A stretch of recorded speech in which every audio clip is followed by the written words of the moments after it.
the healing of 10 lepers, and the gratitude that transforms. Have you ever stopped to reflect on the power of gratitude and how it can completely transform your life? The story we are going to tell today is a deep lesson of faith, healing, and recognition. Imagine 10 men living on the margins of society, isolated and desperate, until an encounter with Jesus changes everything. But what happens after this miracle is what truly challenges us to think about the value of being grateful. Stay until the end to discover how a simple act of gratitude can connect us more deeply with God and the blessings we receive every day. And before we begin, don't forget to leave your like, subscribe to the channel, and activate the bell so you won't miss any of our inspiring stories. On one occasion, while walking to Jerusalem, Jesus passed through the borders of Samaria and Galilee.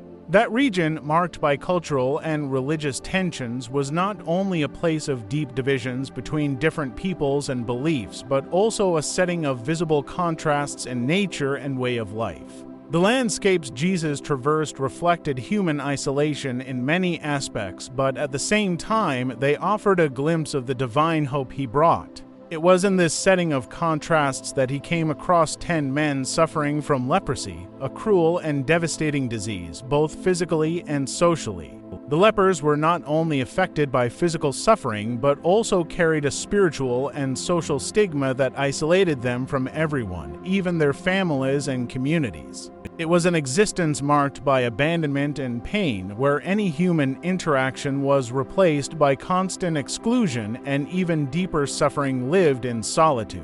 Leprosy, in those times, was considered a sentence of irrevocable exclusion. The lepers were forced to live on the fringes of society, obliged to keep their distance from their families, friends, and even their religious practices. They were not only sick, they were seen as impure, a burden to the community, and their physical suffering was amplified by social contempt. They lived away from urban centers, in isolated colonies, where loneliness and pain became their only companions. For these men, every passing day was a cruel reminder of their condition of rejection, and the dream of a future of normality seemed more and more distant. However, the fame of Jesus, his words of healing, and his kindness had reached their ears, and when they learned of his presence, a spark of hope arose. Perhaps, they thought, this was the moment they had been waiting for during years of suffering. As Jesus continued his journey, the 10 lepers kept their distance as the law required, but they did not remain silent. On the contrary, they raised their voices in unison, crying out in desperation, "Jesus, Master, have mercy on us." This cry was not just a plea for physical healing, but a deep cry for redemption and for the restoration of the human dignity that had been taken from them. Each word of this cry carried the weight of years of suffering, of an existence marked by isolation, humiliation, and loneliness. It was an urgent request, but also a manifestation of faith, a glimpse of fragile hope that, even in the face of a cruel reality, believed that Jesus could hear and respond. There is no way to measure the depth of this cry without trying to understand the emotional and spiritual weight behind each word. It was a cry for liberation that went beyond physical healing, a cry for a transformation that would restore what had been lost in the soul. Jesus, upon seeing them, did not immediately approach, nor did he perform a spectacular act of healing as they might have expected. Instead, he gave a simple and mysterious command: "Go and show yourselves to the priests." These words, at first glance, might have seemed puzzling. The priest was the religious authority responsible for certifying the healing and allowing the lepers to be reintegrated into society. But the fact that Jesus gave this instruction before the healing manifested was, in fact, a test of faith. It was an opportunity for the men to act with confidence, even without visible evidence that something had changed.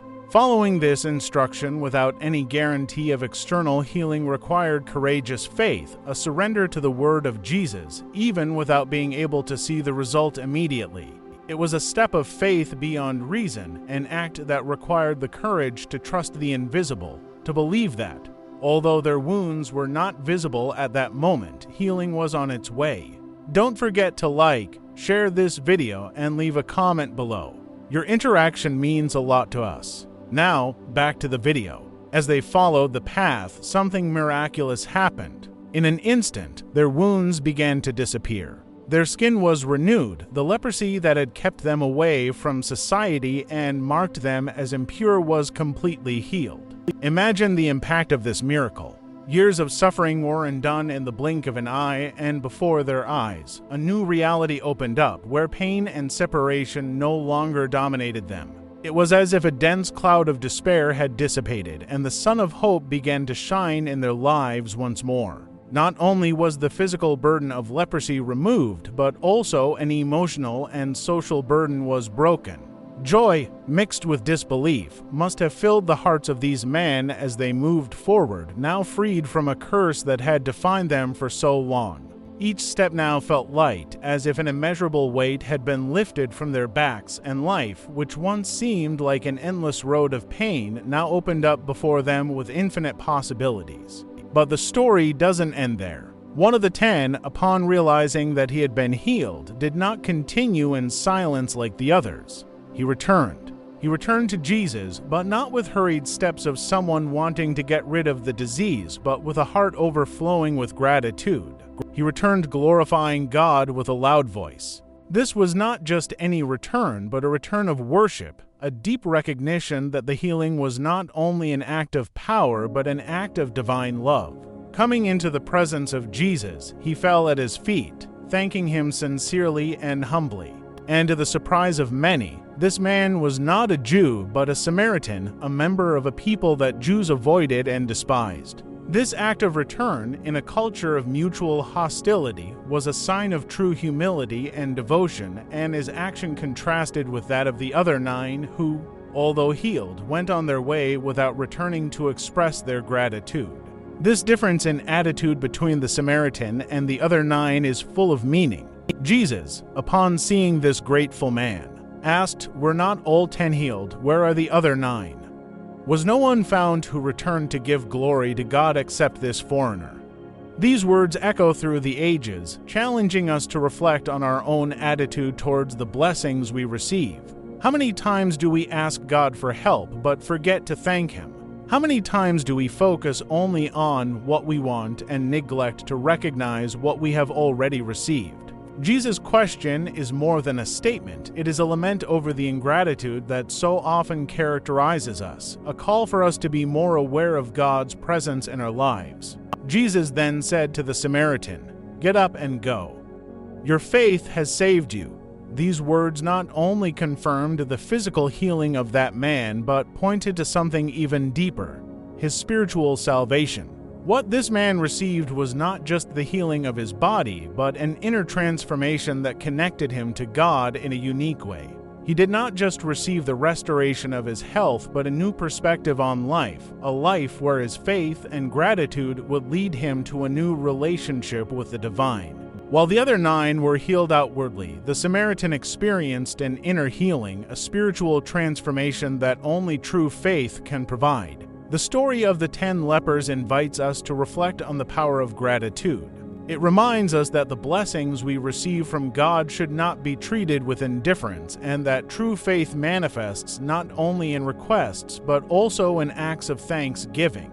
Gratitude is not just an act of courtesy, but a spiritual practice that transforms us, helps us see beyond immediate difficulties, and recognize God's presence in our lives. Like the Samaritan, we are called to return and glorify God for all the blessings He gives us, recognizing that in doing so, we experience a greater depth of His grace and love.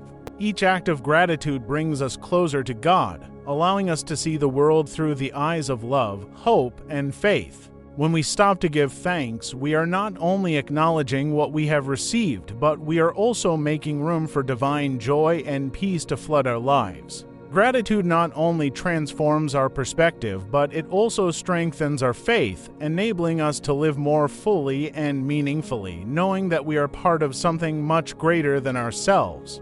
Just as the lepers experienced healing, may we also experience the inner transformation that comes with a grateful heart, a heart connected to the divine and full of faith. The story of the healing of the 10 lepers challenges us to reflect on how we handle the blessings in our lives. Are we like the 9 who moved on, or like that one man who returned to give thanks? Gratitude is not just a gesture. It transforms us, brings us closer to God, and helps us live with more purpose and joy. May this story inspire you to cultivate a grateful heart, recognizing the care and divine love in every detail of your everyday life. And now, we want to hear your opinion. What did you learn from this story? Leave your comment below. Don't forget to share this video with anyone you think needs this message and, of course, leave your like, subscribe to the channel, and activate the bell to receive more inspiring stories like this. See you next time.